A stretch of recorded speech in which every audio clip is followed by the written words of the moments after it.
ఆర్టీసీని ప్రైవేటీకరణను నిరసిస్తూ ఇవాళ ఆర్టీసీ ఉద్యోగ సంఘాల రౌండ్ టేబుల్ సమావేశం నిర్వహించనున్నాయి. విద్యుత్ బస్సుల పేరుతో ఆర్టీసీని దశల వారీగా ప్రైవేటీకరణ చేయాలి అనుకుంటోంది ప్రభుత్వం. చంద్రబాబు సర్కార్ నిర్ణయాన్ని వ్యతిరేకిస్తూ ఇప్పటికే పలుమార్లు నిరసనలు చేపట్టారు ఆర్టీసీ కార్మికులు.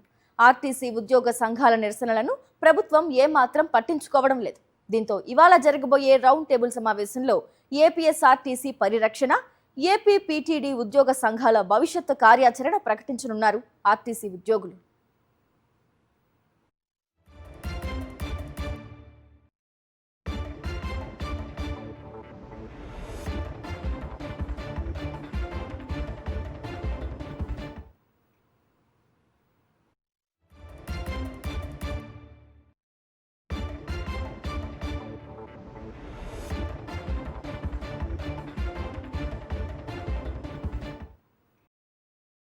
మరిన్ని అప్డేట్స్ కోసం ఛానల్ ను సబ్స్క్రైబ్ చేయండి. నోటిఫికేషన్స్ కోసం బెల్ ఐకాన్ పై క్లిక్ చేయండి.